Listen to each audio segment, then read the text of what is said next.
Well, it's March 12th and I'm still at my greenhouse doing a check-in on my two tower systems. And this is Itsy. And I noticed there were a lot of castings mixed in with the bedding. And this is what I call good enough harvesting. What I do is I just took our 1/4 inch sifter and I sifted out all this vermicompost. Now you'll see that there are still pieces of cardboard in it. There will still be worms in it. That's a stick. I can take that stick out. But yes, you can see there are still worms in it. And this is now going to go into my house.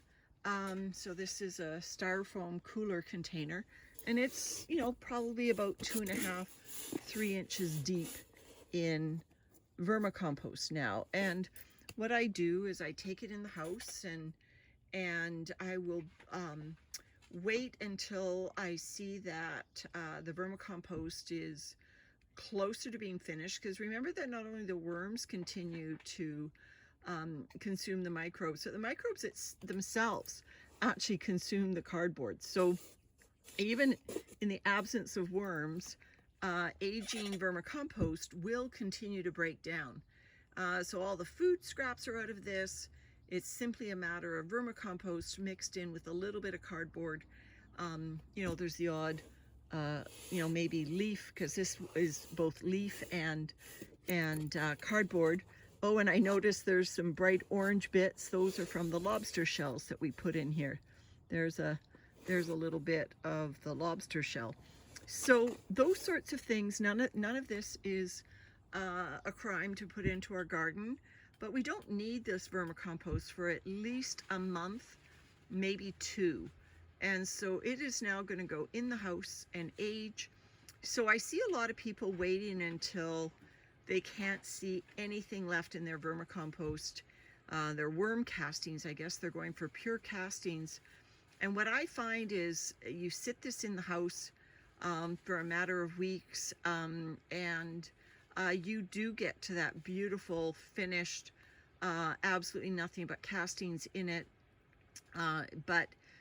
Because I'm outdoors, it will happen faster indoors because the temperature is more even night and day. And obviously I've taken out the bulk of the worms, remain in this bin, but there are enough of them left in there. And like I said, the microbes themselves, the material is moist, so it's going to continue to process. And by the time I need it, probably in about 60 days, it will be totally finished. Now, if I needed it right now, my husband's outside right there doing our strawberry pruning. If I needed it right now, there is nothing wrong with putting this matter right into the garden. It is beautiful vermicompost. Yes, there are worms in it. Yes, there are cocoons in it. But we have worm towers. There's the lid of one of our worm towers right out there in a raised bed. We have worm towers in our garden. If I wanted to use this in the garden today, I could, but I don't need to. We've got other worm castings for that. So I have the luxury of being able to sit this for a little while, but I didn't wait until it was finished castings. I actually harvested, because what I want to do with this is I had such great success with the manure in the other 2 systems, is I decided to give this system a top dressing of the aged horse and cow manure, like I did with Igley and Teeny. And so Itsy's going to get some aged cow and horse on top here. So I had to take some of the bulk out of the bin, and I thought, well, what better thing to do than just to remove some of the castings. And now I will top dress this with that aged manure. May give it a little bit of feeding. I've got some food right there, so I think I'll make a food pocket here, and then aged manure on top, and then let this sit. So this system can go then another 2-3 months, just with occasional feedings and working through the manure. And probably by June, I will be able to do another harvest, another partial harvest, and so it goes. Anyway, that's it for Itsy and very pleased to have gotten all this vermicompost. I don't want to insult anyone by calling this worm castings. You can tell by the material itself that it is a mixture of both castings and the remnants of the cardboard bedding and probably some leaf bedding if you sifted through it, and obviously some worms. There's one right on the top. So anything that came through the 1/4-inch screen is in here, and I'm pretty well sure that if I could name this bin, I just said to my husband, we need to put numbers on these casting storage containers, because you know, this one just harvested today needs to sit a while. But I'm sure if we came and visited this again in a month, it would be unrecognizable. Maybe I'll do that. Maybe I'll put a number on it and try to do a video in a month to show you what it looks like when it's just sat in the house. No feedings, just whatever worms are in there, and whatever microbes are in there continue to do their work. All right, everyone, that's it. Hope this helps someone. Bye. Well, it's now 2 months later, and these are the castings that I pulled out of Itsy, and you can see that they have continued to process. Oh, that actually looks like a cocoon sitting there. Maybe, maybe not. If there are cocoons in here, it's because I missed pulling worms out. Over the course of the last 2 months, I've come into these castings several times, and I will, after about a month, I'll start pulling out especially the adult worms. And then about 2 weeks ago, so after about 6 weeks, I do a thorough pull out of worms. I sift with a very fine sifter, and I should get all the worms, but I'm just turning these castings over. If I saw a cocoon, that means I missed a worm somewhere. I actually don't see, maybe that wasn't a cocoon, maybe that was just a piece of cornmeal, or wouldn't be cornmeal. Don't know what it was. Anyway, it's fine. But these castings are beautiful. Let me just do the squeeze test on them. So here we are, after 2 months, castings look beautiful. So this was a partial harvest out of Itsy, and Itsy went back to work, and I've got Itsy sitting right next to me here. And so I'm going to show you what Itsy looks like after I replenish the bedding 2 months later. So just a moment. Okay, so here is Itsy after 2 months with replenished bedding, and you'll see that these castings are very well processed. So you've got another partial harvest that can be done here. They are probably a little damp to sift, but probably with my larger sieve, I will be able to get quite a few of these castings out. Again, a lot of this bigger chunks or smaller chunks of shredded cardboard will go through the sieve that I have, and I will rest the castings for 2 months like I did before. So you'll see that every 2 months I cycle this bin. Oop, there's a worm. And I will be able to pull out a considerable volume of vermicompost that is fully processed all the way to castings every 2 months in one bin of my tower system, and I operate the tower system as 4 separate bins. So that is a lot of productivity coming through this system with very little effort. I'm not even going to do a light migration or any type of migration here. What I'm doing off camera is when I dig up these big worms, I'm actually putting them into the last feeding area. And so the worms will probably stick around there. So as these castings, maybe give them another day to dry out, I'll just toss them up a little bit. Any big worms, move them over to the feeding area. They'll probably just stay there.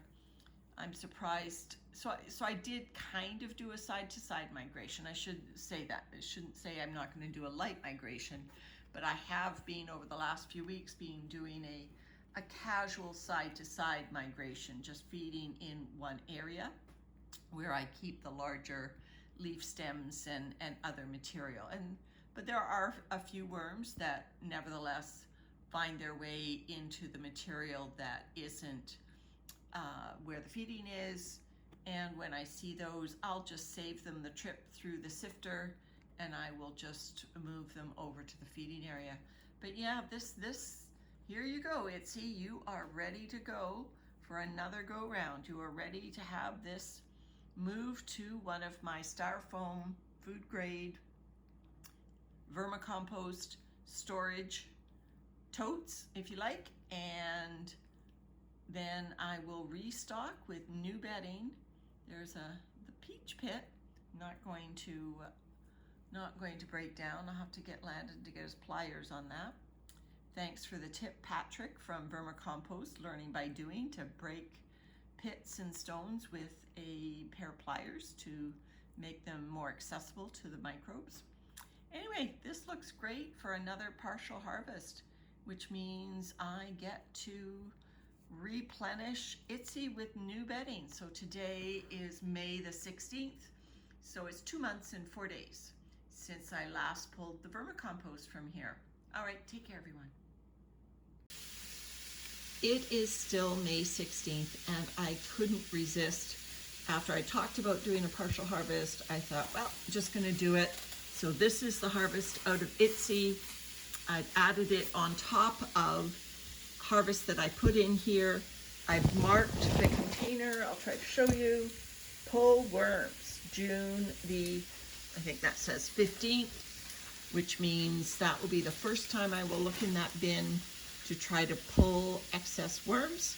So let me show you the replenishing of Itsy.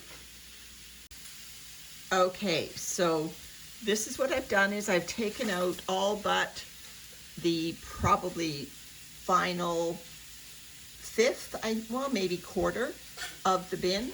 I've got this tub of sifted aged manure mixed with sifted wood shavings, so win-win for the worms. They will love this bedding. Here's my old Miracle-Gro tub. It makes a really good bucket now. Not gonna buy that anymore. So I've got this as a bedding mixture. Now there could very well be worms in here because that aged manure, I find worms in it all the time. So I just sifted those two materials out, the aged manure and the wood shavings. I sifted them out and I left them out in a bigger bucket to just gain rainwater. So these are, I don't want to squeeze too hard because I'll get slivers. There's wood shavings in here. But these are the right moisture for a worm bin. Now, I thought what I would do is mix in some cardboard, but the moisture is just so right, just the way it is. I'll just spread some of the castings. Oh, and then the other thing I have to do, I'll spread some of the castings that are still in the bin over top, and I'll also add in the bit that I sifted out. This is going to be a little bit of a makeshift operation here. My apologies for the sun glare that makes it a little bit difficult to see. This is the material that I sifted out. So you can see that there's actually still quite a bit of chunky material that did not go into my vermicompost bin. And there will be worms in here because obviously a lot of the worms sift out as well.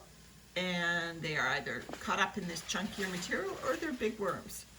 I did try to save a lot of them through the trip through the sifter by keeping them in the bin. All right, so there's, just emptied that off.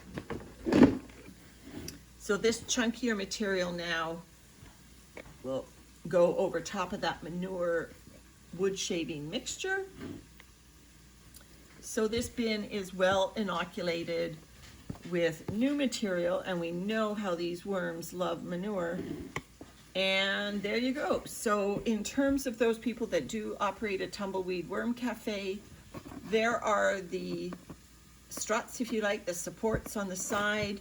This new bedding level is probably about an inch or more below the struts on all sides. So it is not full to the top, which gives me room for future feedings, adding more cardboard bedding and even more manure bedding. So I didn't want to top it up too high because I want the worms to work this over in a smaller volume of vermicompost before I start adding to the bedding. So that's it. That's Itsy. Full circle now after 2 months. Bye for now.